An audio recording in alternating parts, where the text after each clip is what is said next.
नमस्कार दोस्तों, संयुक्त अकेडमी में आप सभी का स्वागत है।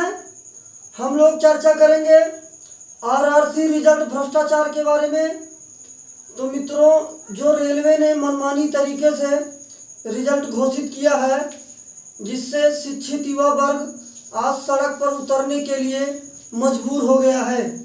तो चलिए हम लोग चर्चा करते हैं रिजल्ट के बारे में। तो मित्रों, अब तक हम लोगों ने कई बार फिजिकली प्रोटेस्ट करने का डेट रखा, लेकिन हम लोगों की यूनिटी अभी तक नहीं दिखी। 27 तारीख को हम लोगों ने दिल्ली में फिजिकली प्रोटेस्ट करने का डेट रखा था, लेकिन वहाँ पर यूनिटी हम लोगों की दिखी नहीं। 4-6 लोग ही वहाँ पर आए और कई लोग आधे रास्ते से ही वापस आ गए। तो मेरे पास 2-3 लोगों का फ़ोन आया था। तो ऐसा नहीं चलेगा मित्रों। अब की बार 5 अप्रैल को हम लोगों का लास्ट और अंतिम प्रोटेस्ट है। इसके लिए अच्छे तरीके से तैयारी भी कर ली जा रही है। बैनर, पोस्टर सब बनाकर तैयार कर लिया गया है और अभी जो भी काम अधूरा बचा है उस पर काम हो रहा है मित्रों। तो बैनर बन के तैयार हो गया है, कुछ छोटे पोस्टर बनाना है और 5 अप्रैल को सुबह से ही राजेंद्र नगर पटना बिहार में शांतिपूर्वक तरीके से प्रोटेस्ट होना है। हम लोगों की जो भी मांगे हैं उन सभी मांगों को रख दिया गया है।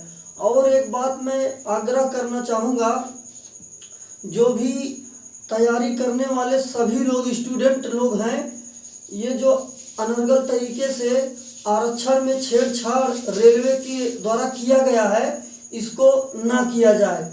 अगर ऐसा होता है, आगामी जो भी परीक्षाएं होंगी आप उसमें सम्मिलित होंगे, खुद भाग लेंगे, तो आप इन मुसीबतों का सामना करना पड़ेगा।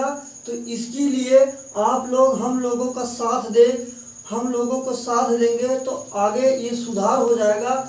हम सभी के लिए ये फायदा होगा, आगामी समय के लिए भी और वर्तमान समय के लिए भी फायदा होगा।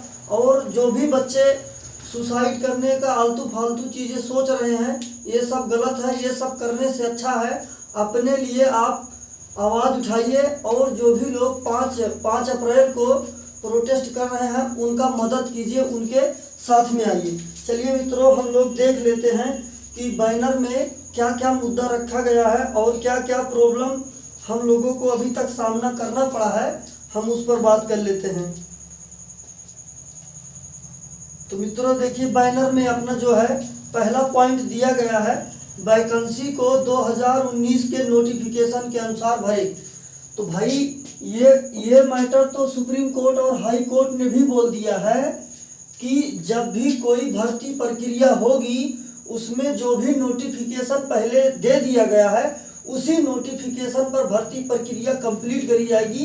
बीच में कोई भी परिवर्तन नहीं किया जा सकता है। तो ये आरआरसी के जो चेयरमैन हैं, ये अपने तरीके से ऐसे कैसे अपने मन से रिजल्ट निकाल सकते हैं, जबकि नोटिफिकेशन में सब बातें मेंशन की गई है।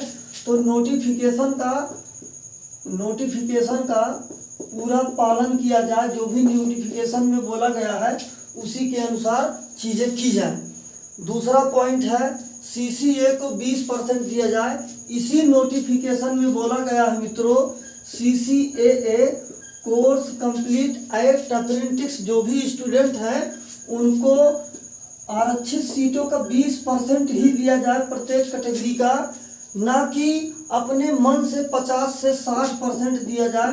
मित्रों, अब की बार में 50 से 60% ये CCA वाले कैंडिडेट को OBC SC ST के रिजर्वेशन कोटे से दे दिया गया है, ये जो कि गलत है।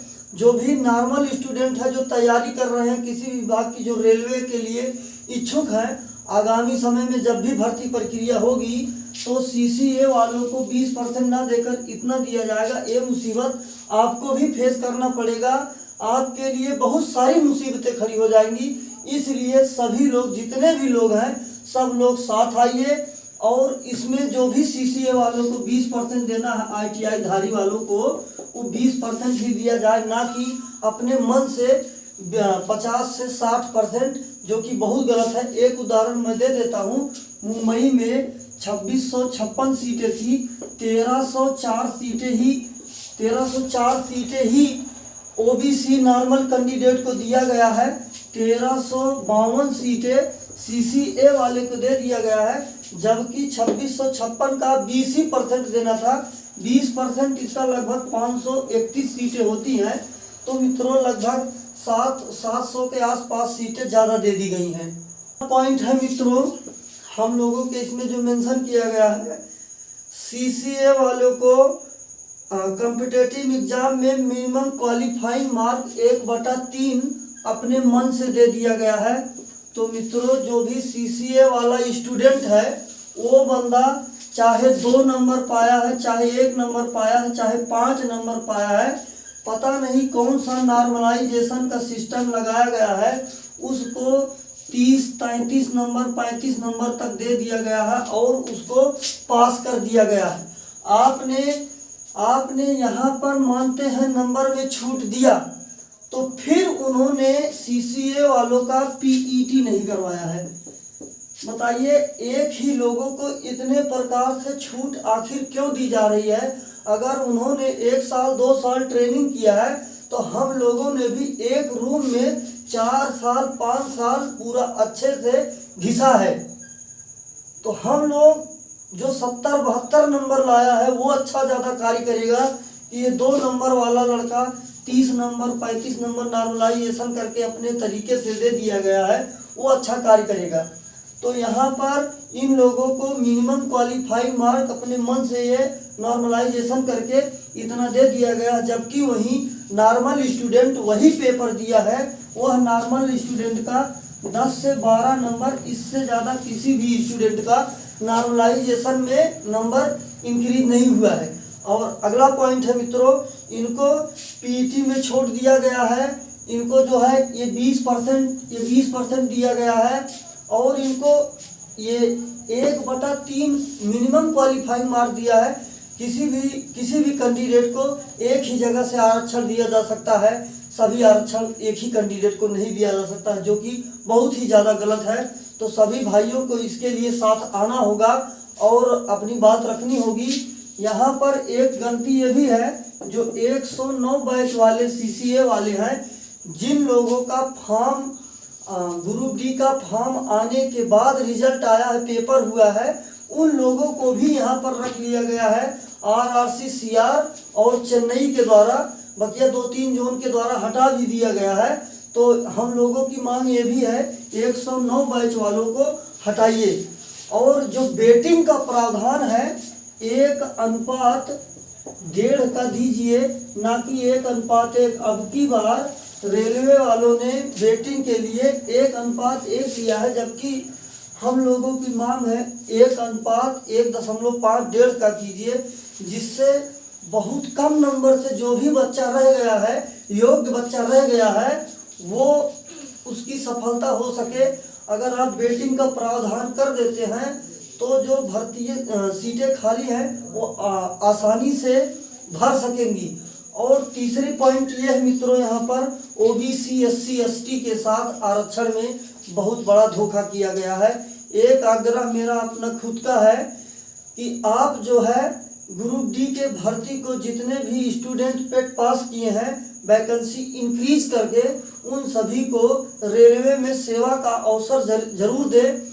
अभी बहुत सारी वैकेंसियों में पोस्ट को इंक्रीज किया गया है, जैसे SSC GD के पोस्ट में इंक्रीज किया गया है। तो हम माननीय अश्विनी वैष्णव और प्रधानमंत्री नरेंद्र मोदी जी से निवेदन करना चाहूँगा कि वैकेंसी इंक्रीज करके पेट पास कैंडिडेट को रेलवे में सेवा का अवसर जरूर दें। और 5 अप्रैल को राजेंद्र नगर टनल बिहार में जो प्रोटेस्ट होना है, सभी भाई लोग आइए, बैनर तैयार हो गया है और हम लोगों का यह आखिरी प्रयास होगा, सभी भाइयों को आना होगा। इसके बाद हम लोग सारा मुद्दा कोर्ट के ऊपर छोड़ देंगे। तो आप लोगों का संख्या में आना बहुत ज़्यादा ज़रूरी है, नहीं तो जैसे हम लोगों ने इसके पहले कई बार डेट रखा, कुछ नहीं हो पाया। बिहार आना है, दिल्ली आना है, मुंबई आना है, जयपुर आना, कोलकाता आना है, यही हम लोग करते रह जाएंगे।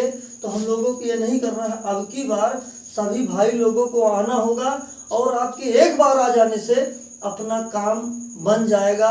आप रेलवे में सेवा का अवसर प्राप्त कर जाएंगे। नहीं तो आपका जीवन जो है, वैसे भी रेलवे ने जीवन बर्बाद कर दिया है, कुछ भी नहीं बचा है। तो सभी भाई लोगों को साथ आना ही होगा। 5 तारीख राजेंद्र नगर टर्मिनल, बिहार, पटना। धन्यवाद। जय हिंद।